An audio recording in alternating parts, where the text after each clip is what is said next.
પહેલાં નીચેને ફોલ્ડ કરી કાઢજો અને આમ સીવી કાઢજો, ઠીક છે? પછી જે સાઈડનું છે જો આમ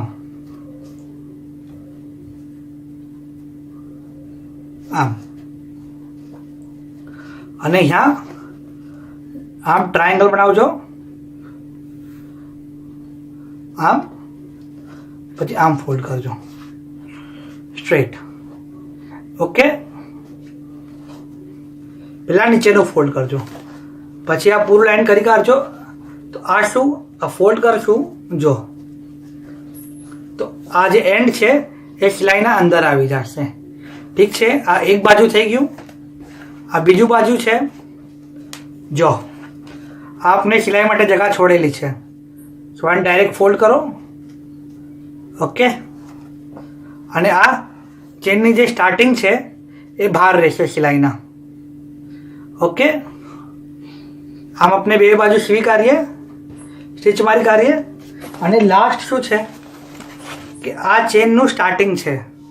ઓકે, હવે આને સ્ટીચ લગાડી કાઢજો આવી રીતે.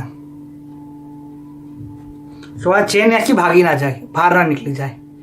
ઓકે, આ આપની બેગ કમ્પ્લીટ થઈ ગઈ છે. આપણે સ્ટીચ મારીને જોઈ લઈએ.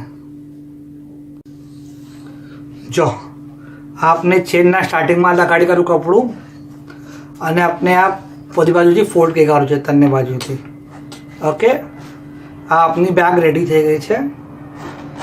ઓકે, આ આપનું એક પોકેટ બી છે જેમ રેડીમેડ બેગમાં હોય છે. જો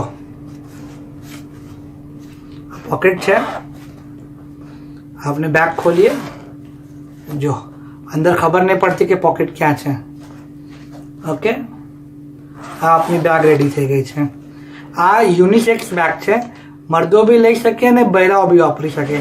હવે તમે કયું ફેબ્રિક વાપરો છો એના પર ડિપેન્ડ કરે છે. ઓકે, આપને અમારો વિડીયો કેવો લાગો એ અમારા સાથે જરૂર શેર કરજો, લાઈક કરજો, ડિસલાઈક કરજો, લેકિન રિએક્શન આપજો. અમારે ખબર પડે કે આપને પસંદ આવી રહ્યું છે, ના પસંદ આવી રહ્યું છે. Okay, thank you.